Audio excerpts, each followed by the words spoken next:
Good afternoon. Welcome, everyone, and thank you so much for joining us for today's ComArtSci virtual talk. My name is Melissa Wagacy, and I am the Associate Director of Development for the College of Communication Arts and Sciences, which is a college devoted to storytelling and the way we communicate and connect. 7 months ago, but who's counting, right? When most of the US went remote, we watched our alumni quickly adapt and pivot. We discovered an interest in the behind the scenes aspects of different ComArtSci careers, which prompted this webinar series about media and communication careers pivoting in the pandemic, which leads us to today's 12th ComArtSci talk on political coverage in the pandemic, with 3 alumni from major news sources challenged to cover politics during an unprecedented time. We've never heard that term, have we? A bit of housekeeping before we get started. Attendees will note that your microphone and video camera will be off. However, we encourage you to ask questions through the Q&A function, and we will moderate that as we go along. Also, please make sure that you tag us today with hashtag ComArtSciTalks. With that, it's my pleasure to introduce our moderator, Dr. Perry Parks. And Dr. Parks is an assistant professor for the MSU School of Journalism. His research focuses on how taken for granted news norms and values unnecessarily limit news content and people's perceptions of what is civically and personally possible. Parks is a longtime reporter, writer, editor, teacher, and researcher of news and news values. He graduated from Northwestern University's Medill School of Journalism with both bachelor's and master's degrees in journalism. His first stint at Michigan State University was as a professional editorial advisor to the state news and as an adjunct instructor of journalism. He then spent several years teaching reporting and editing classes at the University of Georgia and managed a dozen hyperlocal community news websites for Patch.com before returning to MSU to complete a doctoral degree in media and information studies.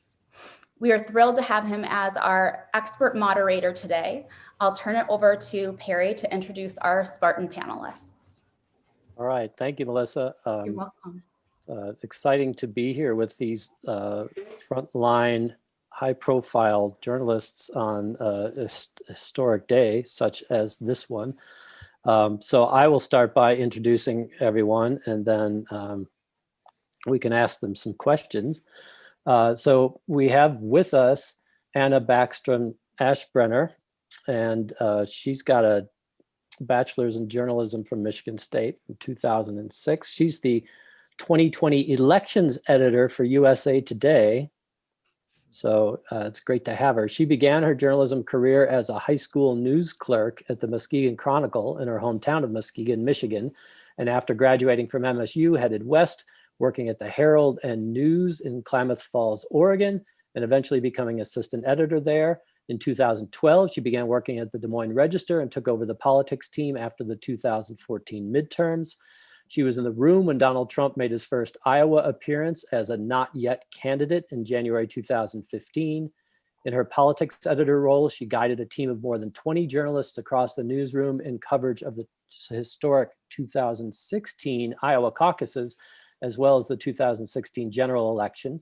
She was part of the Register team that co-sponsored with Twitter and CBS the 2016 Iowa caucuses Democratic debate and helped lead coverage and development of the Register's iconic Iowa poll.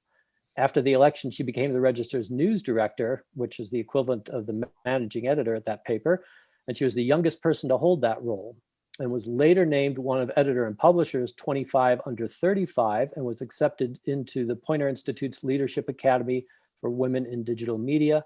After a brief break from journalism in 2018, she came back to her senses and went back to USA Today to steer their coverage of the 2020 presidential election, as well as battle for control of the Senate. She's based in Des Moines with her hound dog. So that's Anna. We also have Dante Chinny, data analyst and reporter for the Wall Street Journal. He's got a bachelor's in journalism from Michigan State from 1991. He directs the American Communities Project at George Washington University School of Media and Public Affairs. That's an effort that uses demographic data to break the nation's 3,100 counties into 15 types of communities. He also works as a reporter and data analyst for the Wall Street Journal and NBC News. His work explores the divides in America by studying how demographic differences affect community economics, culture, and politics. That work was the focus of Our Patchwork Nation, which is available from Gotham Books, and it's the backbone of two reports for the Robert Wood Johnson Foundation on the state of health in America and on the nation's rural communities, and a grant from the Blank Foundation studying deaths of despair. Ginny has been a journalist for more than a quarter century with stints at Newsweek, the Christian Science Monitor, and the Project for Excellence in Journalism. His work on Patchwork Nation won the prestigious Knight Batten Award for Journalistic Innovation. He grew up outside Detroit, graduated from MSU, majoring in journalism and history. And then we have Steve Eder, investigative reporter for the New York Times. He's got his BA from James Madison in political theory and constitutional democracy. Steve's an investigative reporter for the Times, where he writes about the federal government under Trump, as well as his personal businesses. He previously covered the 2016 presidential campaign, writing in-depth articles about the candidates from Clinton and Bernie Sanders to Jeb Bush and Donald Trump. He joined the Times in 2012 in the sports department, where he examined doping in baseball, domestic violence in the NFL, and Qatar's ambitions to become an international soccer power. In 2018, Steve was part of a team that won a Pulitzer Prize for in 2018 for public service for reporting on workplace sexual harassment issues. Before he joined the Times, Steve covered hedge funds at the Wall Street Journal, where he later became a national legal correspondent. Before that, he reported on Wall Street banks for Reuters in the aftermath of the financial crisis. He began his career at the Toledo Blade, where he was part of a reporting team that was a finalist for the Pulitzer Prize for public service for uncovering an investment scandal in Ohio state government. He's a Michigan native and, of course, an MSU grad, as I mentioned. So that's who we've got, a pretty high-powered group. And the first thing I want to ask you, we were chatting about this before we started, is how much sleep did you get last night? Not enough. Not enough. Yeah. Yeah. About 3 hours for me. I think you win the pool, because what did you get, Steve? I would say about 3 choppy hours. Okay. Yeah, I was at 5, but they ended about an hour ago. So not on a normal schedule. All right. Well, so Anna, talk to us about what it was like overnight running the elections coverage for the USA Today, which is a national newspaper, and then of course, affiliates all over the country, including several papers here in Michigan. Yeah, we were really lucky last night. As you noted, the Detroit Free Press is one of our papers, the Milwaukee Journal-Sentinel, the Arizona Republican Phoenix. So we had, really good local reporters on the ground in some of these states that were the most contested. I think for me, the thing that sort of kept me sane as it crept towards 4 a.m., 5 a.m. Eastern, I did not spend a lot of time watching TV, and I did not spend a lot of time on Twitter. I mostly kept my eyeballs on our reporters and raw data. Last night turned out pretty much exactly how I thought it would, as far as which states were called, with maybe one exception. But really, we had pretty much a full slate of reporters and editors on till about 4 a.m. Eastern, when our morning crew came in, and we had a short handoff, and they picked up the ball this morning. So how many reporters were you managing last night, and how did you keep in touch with them and keep track of what was going on? I probably directly was dealing with about 5, and I was handling the Senate and House, as well as I have a reporter who's done a fair amount of reporting around just absentee balloting and the deadlines in all of these states and what the counting procedures are. So a lot of it was kind of filtering what he knew up through a handful of other reporters who needed it for whatever story they were working on. And basically all through Teams. I had Teams chats set up, small little subgroups for individual stories that I needed, and then a larger Teams group with most of our Washington bureau. We did have a handful of people working in our Tyson's office, which is just outside of DC. But for the most part, the Wash Bureau team was all at home. I think most of us didn't want to have to do this with a mask on, so opted for our guest bedrooms and kitchen tables rather than the office that was socially distanced and, but masked. Well, and so, yeah, since our theme here is the pandemic, I wanted to sort of talk about the difference between last night and a non-pandemic election night. Most journalists who've worked in newsrooms on election night know that it's one of the most sort of electric experiences for a career in journalism. Did it feel different with everybody working remotely? It did. It was still busy, so I don't know that I even had really time to process it. But, I would have been in DC last night had things not been going this way. So yeah, that was definitely different. I've never run election coverage out of my guest bedroom. And then, crawled into the bed behind me so I didn't wake my husband at 5 a.m. So yeah, it was definitely different. I still had pizza. I was still very busy and still I felt, in touch with everyone, but definitely different. Okay. Well, so Steve and Dante, your work tends to be a little more analytic and less involved in breaking events mostly. So what were you both working on last night? And if anything, what are you working on today?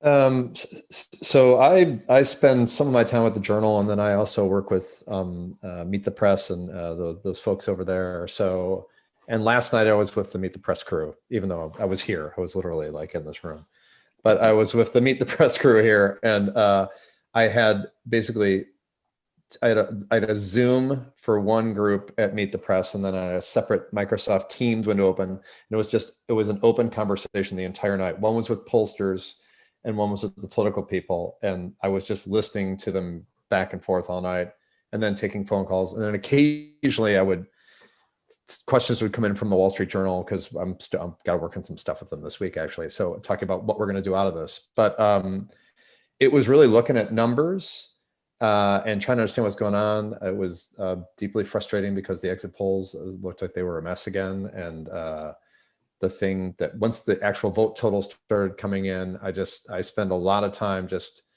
firing notes back and forth with people, which is very different from being in the newsroom. Like normally I would walk over and talk to people. That communal experience was gone. Everything was done through Slack or Teams or chat in Zoom. And the one real big difference, I guess, is I moved, I was here and then it was getting late. So I moved downstairs. And then at the end of the night, I just moved in front of the television for the last 2 hours with just my laptop. And early on, there were just a lot of interruptions from family members saying, what's happening? What's happening now? What's happening now? And I was just like, I can't talk about this. And because if you do political reporting, the question of relatives will be like, my mom wants to know what you think. And the answer is like, I don't want to talk about this right now. I need to focus on what I'm doing. So it was a very different experience than a normal election night, but it was the same job, but in a very different environment. And I miss being in a newsroom. Did you have pizza? What's really funny, we actually the Wall Street Journal had a bureau meeting at Pete's Pizza in Upper Northwest yesterday. Just 5 of us or 6 of us just got together and had pizza. And we all talked about taking a slice home and just leaving it on the counter to have it like 3 a.m. But we did not do that. So I had my pizza earlier in the day, and then the evening I actually ate somewhat healthier.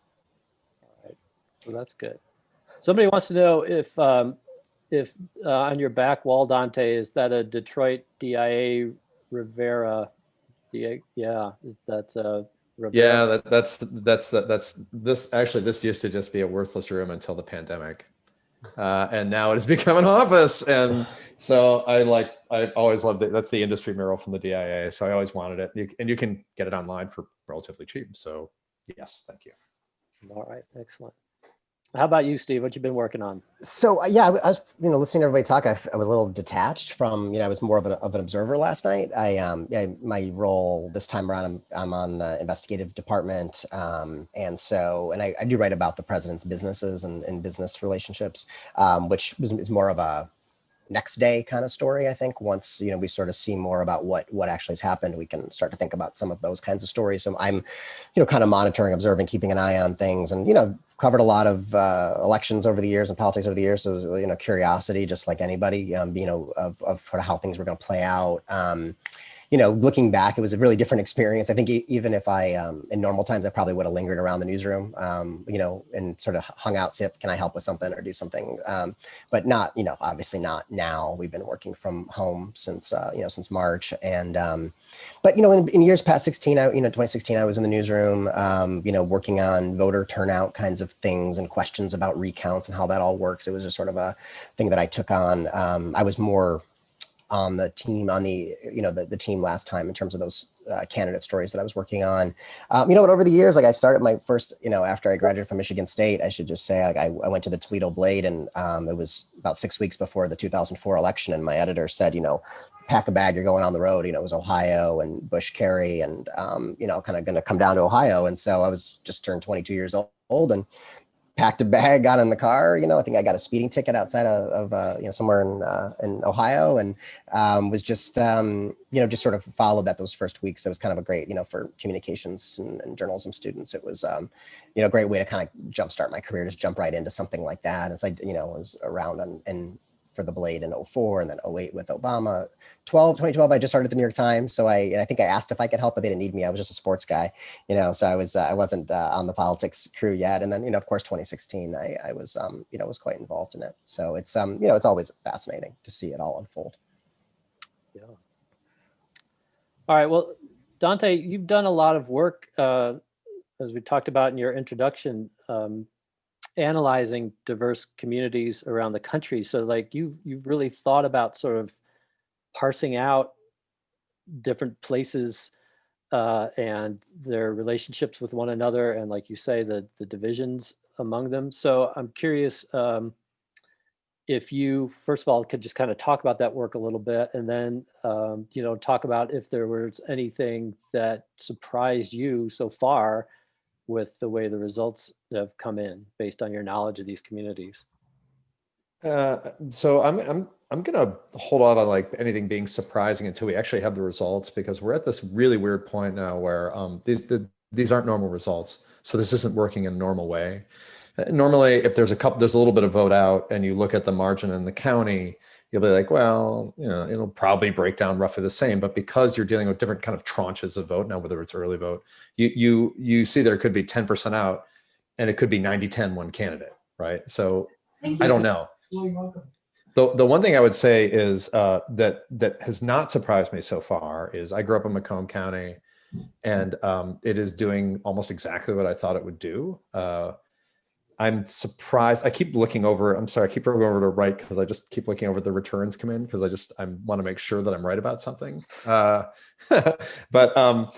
Macomb County represents this type of place I call a middle suburb. It's kind of a blue collar suburb. They're located all around the industrial Midwest, and my prediction was that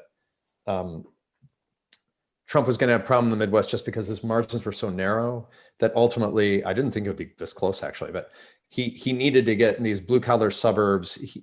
There a lot of vote there for him, and he'd need to replicate what he did in 2016. And I thought that would be hard. And it does look like ultimately that's what's going to do him. And the big city vote in Detroit and Milwaukee looks about like what I thought it would be. They may not be getting all the black turnout they wanted, but frankly, the election might come down to kind of suburban whites. And I just think it's absolutely fascinating that the one thing that I would say about the results that really was clear to me last night, and I thought we'd see it, is these places I call urban suburbs are going to break more heavily toward Biden than they did toward Clinton, and it was really just because of a dislike of Trump. And what I'm seeing in the results is that happened, and it's even starting to bleed out into these Republican areas that I think of, suburban areas that are exurban, like the margins. Trump's just not getting the margins out of those places he wanted. And I think the most fascinating thing about this result right now, if everything holds, and Biden wins Arizona, Michigan, Wisconsin, he would win the presidency with 270 because of one district in Nebraska that is suburban Omaha, which is Omaha and suburban Omaha, which is really just a sign of how much this suburban revolt has kind of bled out all over the place. I mean, the fact that suburban Omaha can end up swinging the election to Biden, we'll see about Pennsylvania and Georgia, but I just find it absolutely fascinating. Great. Well, and you mentioned now that, ordinarily you would have sort of different things to say about the outstanding vote based on, the character of a county or prior voting patterns, and that it's harder to do that this time because of the nature of the votes that were cast. And that sort of takes us back to the whole issue of the pandemic and the ways that the pandemic might have affected, how people chose to vote and how they were able to vote or unable to vote this time around. So I'm wondering, Anna, maybe you could talk a little bit about like what were the differences just in terms of, how voters around the country made decisions about voting this time around as a result of the pandemic. Sure. So, polling showed, and it played out a little bit in the numbers, that Democrats were just much more likely to be voting early, at least by mail, than Republicans were. I believe Republicans won in-person early voting, but Democrats ran up the score when it came to mail ballots. Now, conversely, Election Day was, Trump voters were something like 2 times more likely to show up to vote on Election Day. So we, were really prepared for both the red and blue shift. So we're talking about, Wisconsin, Michigan, Pennsylvania, who couldn't start counting absentee ballots until either the day before the election or on Election Day. So we were, prepared to see Trump out to big leads as the results first came in there, because Election Day votes were getting counted first. The opposite was true in the Sun Belt: Arizona, Georgia, North Carolina, Florida, Texas. They were all counting absentee ballots for weeks. And so the expectation there was that we'd see Biden jump out to some leads and then Trump eventually kind of chip into it. And I think for the most part, that's how it played out and is continuing to play out. Last night, watching the reaction, I was on Twitter a little bit to see, Democrats sort of exalting the fact that Milwaukee had sort of put Biden into the lead in Wisconsin. And as I said before, it sort of just played out exactly how I thought it would. I think Democrats were a lot more hopeful for some of those states, Georgia, North Carolina. I did not think Biden was going to win Florida. And I think we're all grateful that that was called relatively early and that we're not dealing with a Florida recount right now. But yeah, I think what we actually did see in polling and surveying about when and people were voting and who those people were actually did play out for all of the other issues that we will eventually have to break down with polling this time around. One thing that's been on my mind the past couple election cycles, and I think especially this year, is the change in the way, well, basically the change in the length of the voting process, such that, when I was trained to cover elections, the idea was you built everything up toward an election day, or you backed coverage out from there. So you knew there was a day that everybody voted. And then prior to that, you're planning coverage backward in terms of like, how are we going to let people know and understand things about the candidates and things about their options, so that when election day hits, everyone is sort of going to the polls with the same information at the same time. And now we have this situation where like people are literally voting for like 5-6 weeks. So, people are still talking about October surprises and stuff, but like some things happened in October, but they were after like millions of people had already voted. So like, what does that mean for covering an election when you don't have, in addition to sort of like political divisions, you just have this kind of rolling election where you're never actually addressing a specific like possible voting public at the same time. Like, that's a question for all of you. I will say, just from my perspective, one of the things I just kept telling people last night was no one knows anything. No one knows anything. We have never seen an election like this. Voting patterns are like nothing we've ever seen before.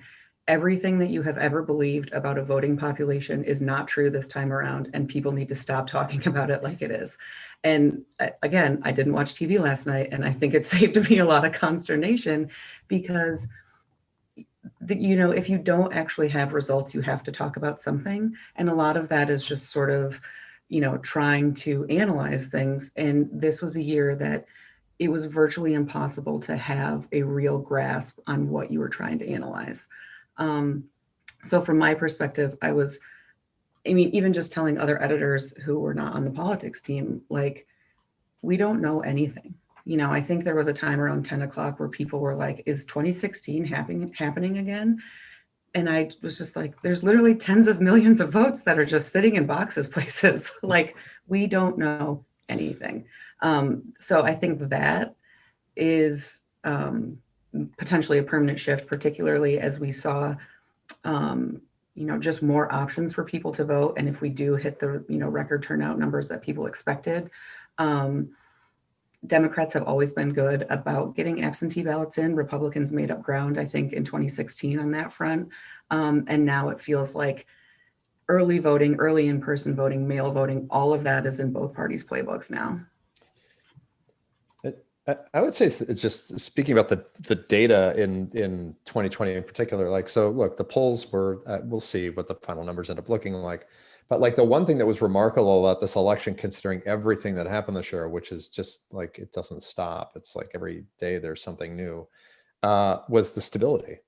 The race was really stable. So it was like, people were like, is this an October surprise? And it's like, we've had 50, we've had 50 fall surprises since September. So this one that we're all thinking is going to change everything probably wouldn't change anything anyway. So I'd say, like, the weird thing, because this is such an up and down year, if there was ever a year where it was okay to have people vote early, I really felt like this is the year, because it just felt like the race was locked in something, because it was all about Trump, really, how you felt about Trump, and people felt one way or the other about Trump. I think in the end, we'll see what the polls show. And again, I'm not even sure about the exits right now. They seem a little off in some things, but the one thing that did pop up in the exit was there weren't a lot of late deciders this time. Steve, what do you think? I'm just enjoying listening to my, I'm taking in what Anna and Dante have to say here. I haven't just, in my role this time, I haven't been, as deeply into the numbers and the predictive stuff. And that it actually really isn't my, my thing. I'm more of, working on sort of the longer form, stories. And so my year's been a little different. I mean, I've had stories where I've been, writing about, kind of came into the year thinking that it was going to be pretty heavy on, election related and continuation of some of our Trump coverage. And that turned out to be true. But I pivoted into pandemic coverage back in, like a lot of reporters, back in the spring, which of course had political ramifications and tones to it. One of the first pieces, so some of the pieces I did, we focused on testing really early and looking at testing shortages, who was able to get access to testing, and some of those kinds of key issues that were sort of part of the early discussion of the, of the pandemic. Another piece that, I worked on with several of my colleagues, tested out the president's comments as it related to the China travel ban. We did a piece that's been, heavily cited over the course of the year, where we really used data, we used flight data, we used government data, and a whole bunch of ways to sort of look at what the reality was in terms of what was the real ramifications of that flight ban. And that, has been a story that was a pandemic story, a COVID story, but also in its own way became had political pieces to it. I think it, ended up appearing in different ads and debates and everything else.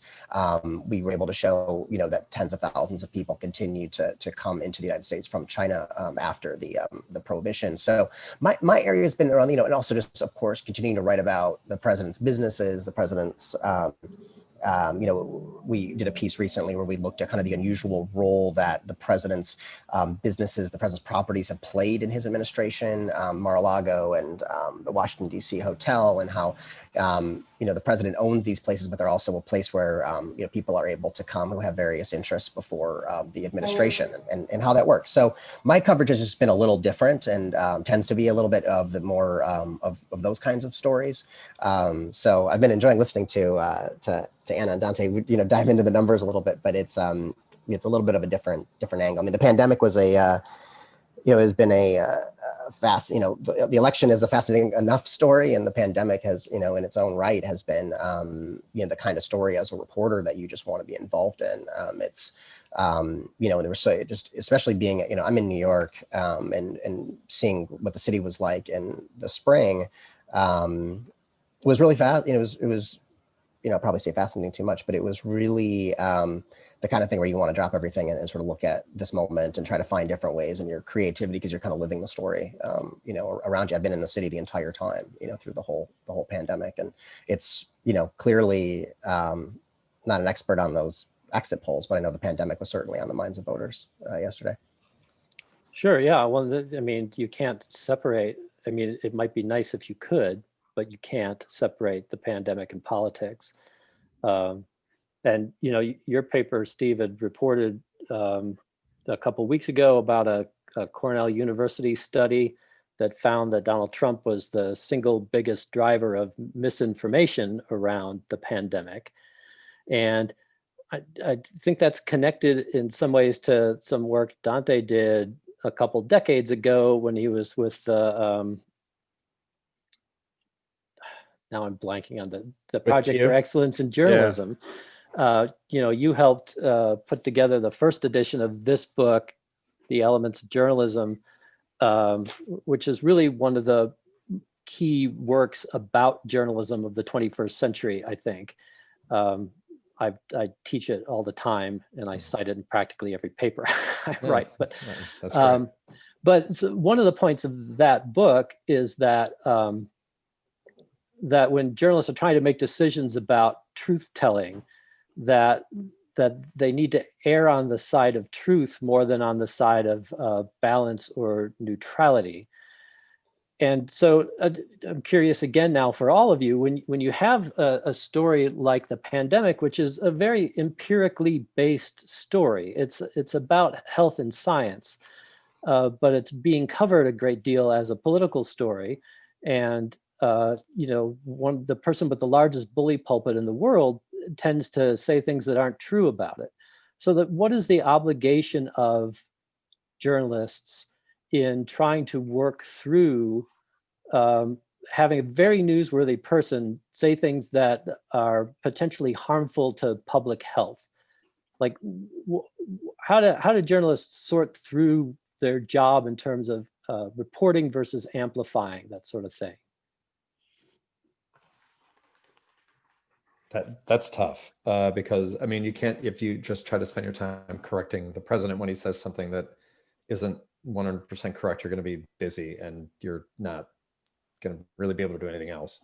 So to me, I don't know. You have to do fact checks on this, and then in print it's easy. You go back and tell people, please read this and click here to find out about this. But when people are just when you just keep saying the things he's saying, it gets very difficult. And I look, I'm not an on-air person, thank God, and I'm in print, so it's very different. But like these people who have to cover speeches and then, what did you think? And they have to say something about it. Just seems it's just an incredibly difficult job right now. Like I don't know how you do it well. Like some people do fact checking and keeps them busy, but it's just very difficult. And I thank God that I don't really have to do it on the fly very much. I'm protected by writing about numbers and data, and the things that I can write about. And we just did a big story on the site looking at the COVID effects on unemployment at the county level at these different places around the country. I feel like I don't have to get into a debate. I can avoid the debate about what's COVID doing to the economy, and this person says this and this person says this, by like, look, here's what the unemployment rate was in all these places in February. This is where it is now. This is how it's changed. This is why we think it's changed. and just basically, I mean, I guess it's a cop out, but just to I avoid talking about it. You know, a couple points on that. That's interesting, Dante. I did a piece that was actually kind of an interesting timing. It was right before kind of the summer wave hit in some of the places that didn't get hit the first time, and we tried to use data to look at some of the hardest hit economies with the lightest COVID toll. This was probably early June or so, and visited it on like 4 places, and so I think one strategy is to just sort of zoom in on the facts of the moment and try to catch, just do the right stories, and that's sort of one way to approach this.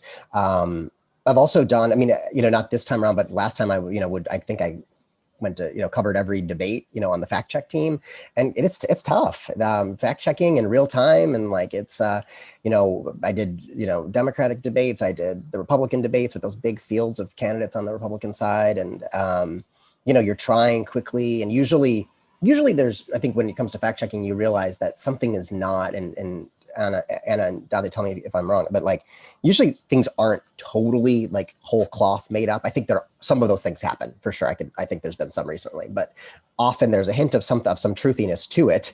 But it's been very misleading. And so everything kind of falls into this like, well, on one hand, okay, but on the other hand, so you have to grapple with all of that in a fact check, and you're doing those things often on a deadline, during a debate or during a news event or something. You're trying to quickly put something up without the benefit of doing kind of the amount of reporting that you normally do. It's a challenge, and there's a skill to doing fact checking, but it's important. And I feel like the media at large is sort of grappling with the best ways to do it. I think I saw maybe a little bit less this time of the like, here's our live fact check blog, and more embedded fact checking into stories saying that, the president said this or whatever this claim, but this is the reality kind of right next to it in the text, seems to be the way that it's moved, which seems like a smart thing to do when you're able to do that. And I'll just say, I think you're exactly right. When you talk about fact checking and misinformation or disinformation, I think that's the real struggle, because some of the things that are said are not fully untrue, which makes them more believable, right? There's a hair in there or a kernel of truth that someone can hold on to, and it seems real. It seems like it could be real. One of the things that we did this time around, we have done a gazillion fact checks. I'm not involved in that, thankfully, because it would have taken a ton of time. But we asked our reporters ahead of the debates to pull together from their beats stories that contextualized or fact-checked topics that we expected the candidates to talk about. And so when we live streamed on our website, we had someone pulling in, pre-written sort of tweets that said, here's a story that's actually talking about, what the president has just said or what Joe Biden has said. And I think that was helpful. The other thing is there is a balance of something is news, a piece of data, a fact is news, or, a person in power said something that is wrong, and that is news as well. It's how you handle it that it gets a little difficult, because you obviously don't want to amplify untruths.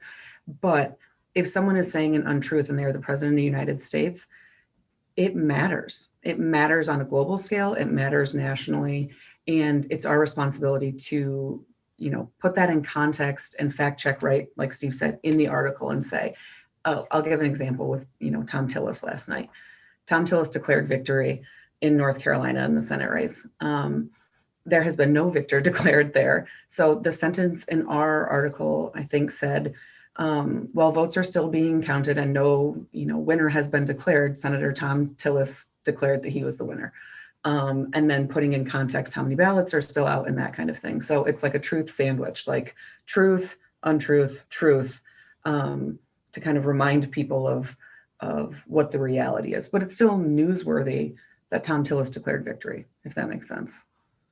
Yeah, I'm glad you brought up the truth sandwich. You were leading to that. So the truth sandwich is this concept that started with George Lakoff and been adopted wholesale by New York University professor Jay Rosen, who's a well-known media critic. And the idea is exactly what you said, Anna. It's start with the truth, sneak the untruth in there so it's on the record, and then go back to the truth, so that both the first thing and the last thing you say are true, and then the untruth is there, hopefully kind of squashed between the truths. And sometimes Go ahead.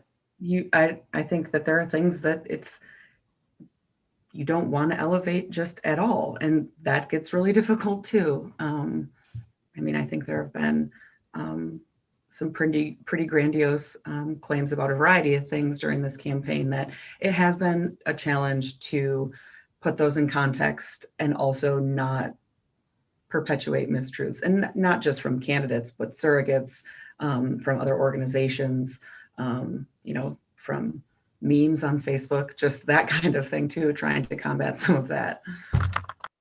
I will say, like, when an individual thing gets to be kind of the one thing I get to do, so I work with Meet the Press on the data download every week. And we can, every once in a while, there'll just be something where it's like, I'm sick of hearing about this.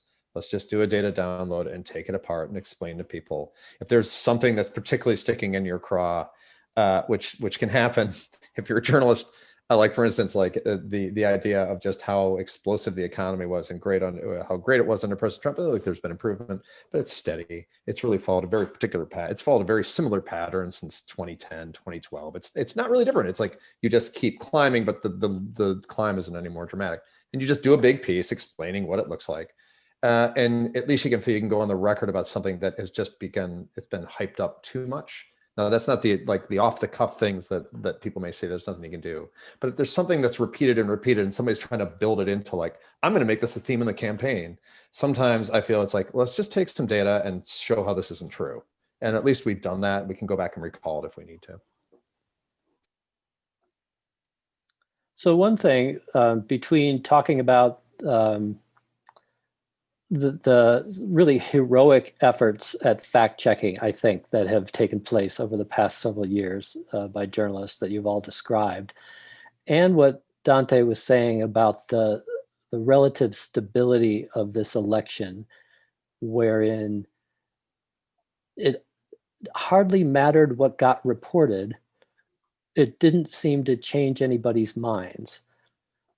And I wonder if you ever reflect, the three of you, on what this says about the role of journalism in the current era, where you folks are out there putting some pretty interesting things into the public sphere. And Steve, you have reported some of the top important revelations about the current administration of anybody.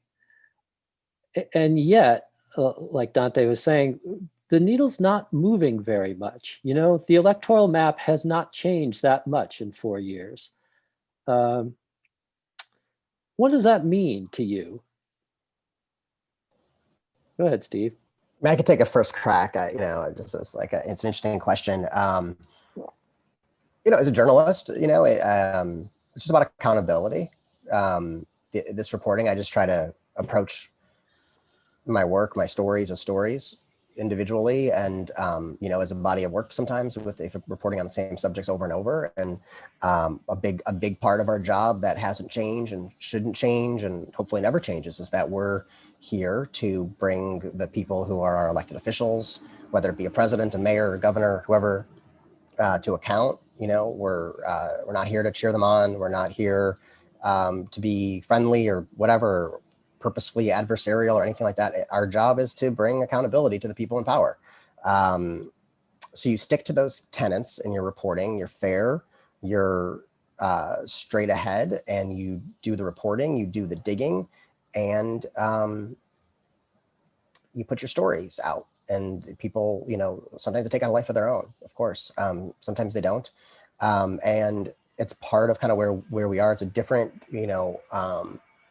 media environment than when I left Michigan State in 2004, where there's Twitter, just everything is sort of at your doorstep. And so the things that you write and are there, everyone's got a little bit different style for how they want to interact with that and how much they engage. And each journalist can have their own comfort level with kind of the engaging, on their pieces. But I still believe that a lot of the core things, the accountability, the digging in just that's the stuff that we are here for, especially, as an investigative reporter, somebody who focuses on investigative work, mainly and often. That's what we're here for, is to ask tough questions and to do stories that bring accountability.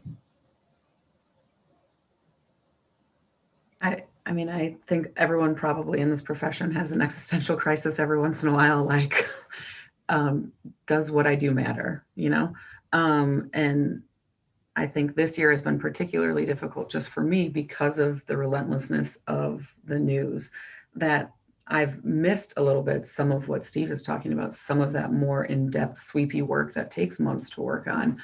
And it was just the nature of how things were moving that, a lot of the specific sort of scientific and coronavirus reporting came out of our health teams or out of our nation teams, and the politics team really had to deal with what was going on in the White House and what was going on in Congress.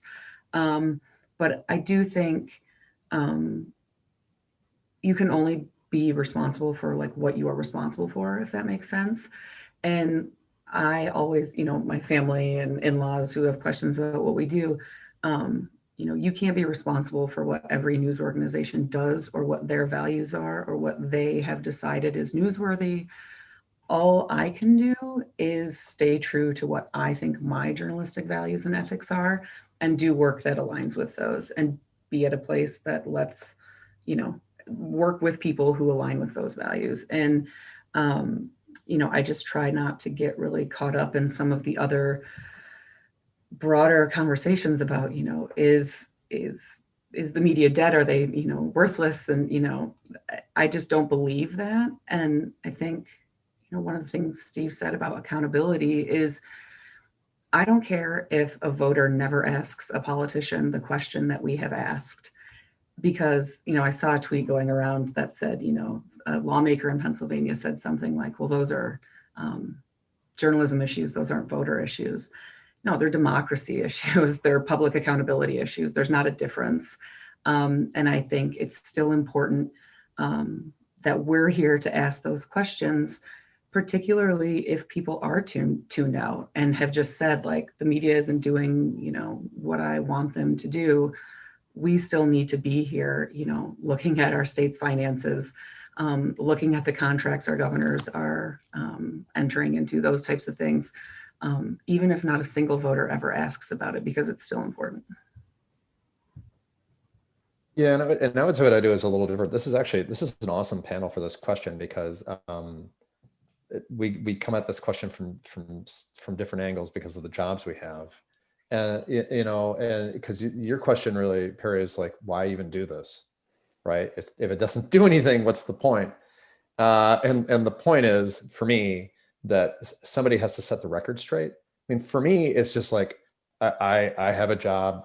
I first of all, I love what I do. I enjoy what I do. I like to understand. I mean, for me, we all live in these little bubbles. So I talk about these different kinds of communities. My job is to go into and try to explain how this place sees reality, how this place sees reality, and why they see it the way they do.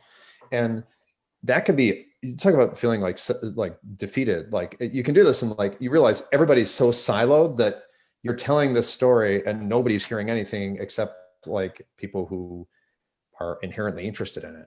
But my belief is that ultimately I want to write those stories to explain what's going on for the people that are inherently interested in it, because occasionally you write something and it does resonate and people do see it. And that makes me feel good about it. But I want to do it anyway, just because to me, it's like somebody has to track what's happening. Like, somebody has to understand what's happening in this country. And I'm not the only one doing that, but I mean, I like what I do. And I hope it sets the record straight and lets people see the world more like it really is, which is really hard to do right now. Well, thank you for thoughtful answers on that. So you're all Michigan State alumni, and you're all doing this important work out there. And I'm wondering if maybe you can talk a little bit about what your experiences or what you learned at Michigan State, how that has maybe prepared you to manage the sort of unprecedented challenges that you are in the middle of right now. I love this question.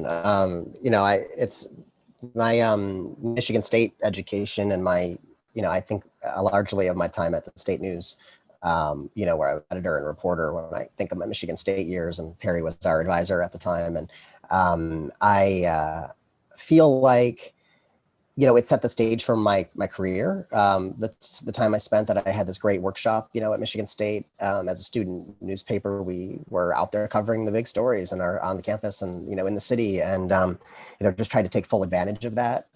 You know, coupled my college experience with a lot of internships and work experiences, so that I was, you know, I had kind of gone all in on journalism and took several classes at the journalism school in addition to my James Madison major. But you know, I learned how to work with people, which is so important. You know, how to team up on stories, how to work with editors, how to be a good colleague. I felt at, you know, some of my closest friends, you know, are still some of my State News friends, you know,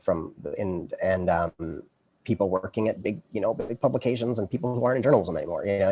And you learned, we all had each other's backs. I mean, we were always pushing each other in a good way and trying to open doors and set up pipelines for internships and doing all those things that had a lot of camaraderie. So my experience at Michigan State, you know, let me, you know, go out, hit the ground running out of school, and you know, and into one job that led to the next job that led to the next job. And I'm glad to have had the perspective of having been on campus at Michigan State and a big public school, you know, with, you know, working with all different kinds of people from different places and different backgrounds. It's a real advantage, you know, in a lot of ways, and getting my career off to a good start. Yeah, Anna? I was not a State News person, but knew lots of State News people. And, you know, similarly, I think I still hold on to some of the things that I learned in my last year, you know, like our final ethics and journalism class and the final, you know, journalism law class that I took. I don't know if those are still requirements, but those things have been burned in my mind. You know, when you're in a newsroom and you're deciding, do we run this photo of, you know, a foster child who was abused and ended up, you know, dying in their foster home, and you're having a debate over the ethics of publishing that image. I was in school when there was the debate over whether or not to publish the photo of the contractors in Iraq who were hung and burned. And I think about that conversation all the time. We had that debate in one of my ethics classes.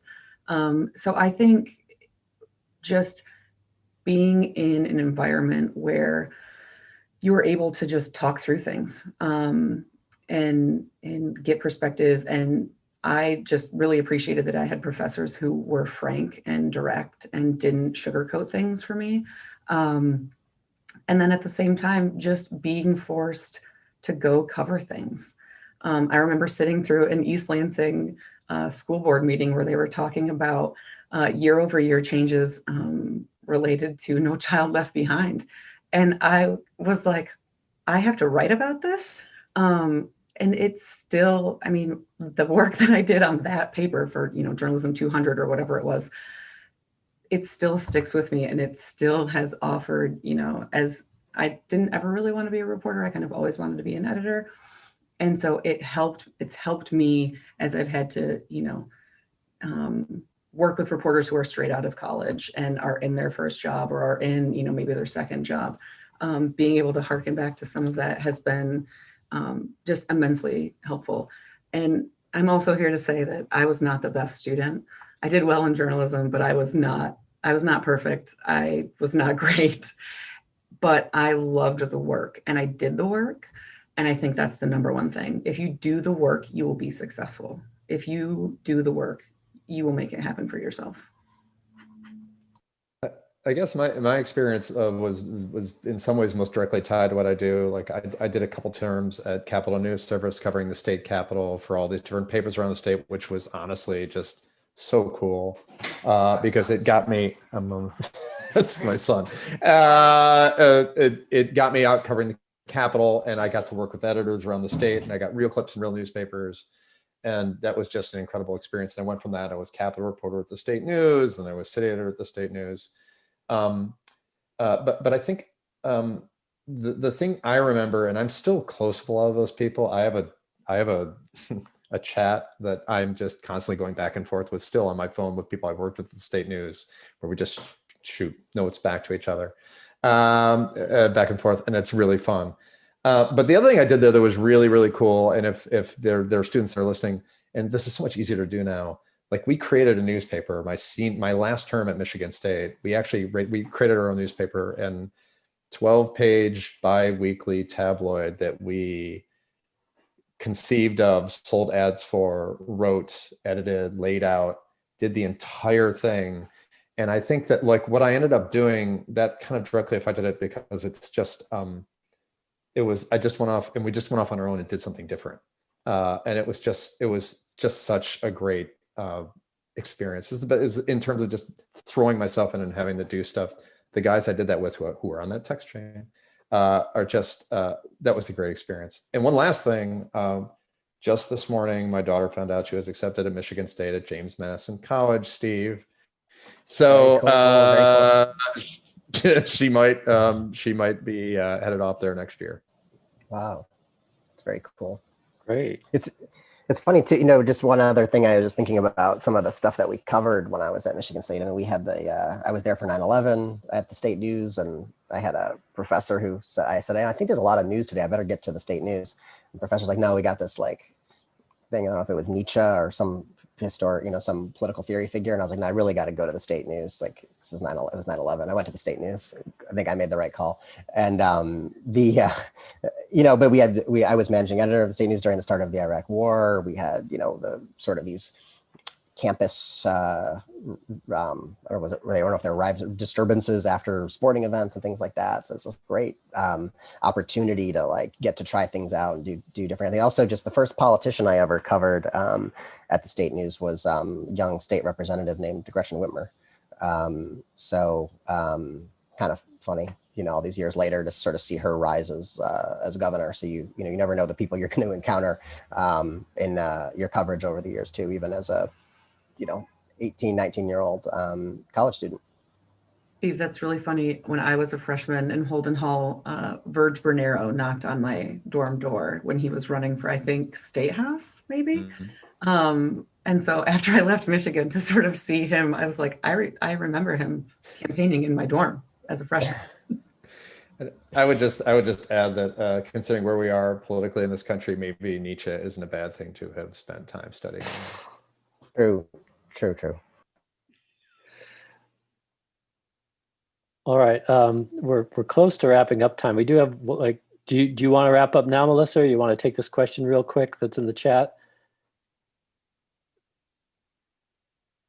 You can go ahead and take the question. Okay. If you have a moment. Yeah, I think going back to sort of our point about like political stability in the country, we had one question maybe Dante could take real quick about, aren't we seeing a gradual shift in demographics and safe red states becoming battle states and more like wider margins starting to shrink, and groups like Black Lives Matter kind of shaking up traditional white views? You had mentioned like some of this like suburban, exurban white vote, if you want to kind of cap that off. Yeah, just so really quickly. I mean, like, so in my opinion, we're living, I mean, probably a lot of people are saying this now, but we're living through a realignment right now. And it's fascinating because it's really about what's happening in these urban areas and these suburban areas around them. And college education has become a huge division in American politics. Whether or not you have a bachelor's degree or not is becoming a major divide over the past 15 years. And because of that, yes, the battlegrounds are shifting. But I would say that some things that look safe, that look like they were solid red or going blue, I think you're going to start seeing things when you have a realignment, it all starts to shift. So if you were to ask me what the electoral map is going to look like 15 years from now, I could offer some guesses, but I'm not really certain right now. All right. Well, so what we know is that our Michigan State educations have prepared us for whatever is going to happen in the next 15 years. All right. Thank you all. It's like really great, thoughtful answers. And I know you're working on like zero sleep. So just imagine how smart you would have been if you'd like slept for 8 hours last night. It was good to talk to y'all. Thanks, Perry. Thanks a lot. Yeah. Thank you so much, Perry, for being a fantastic moderator, and to our wonderful Spartan panel, as well as our audience for tuning in today. We really appreciate you joining us and look forward to providing you with more ComArtSci talks in the future. We may have one more prior to the end of the year, so watch your inboxes. And also there will be a follow-up email and survey. So thank you again, and go green. White. Go white. All right.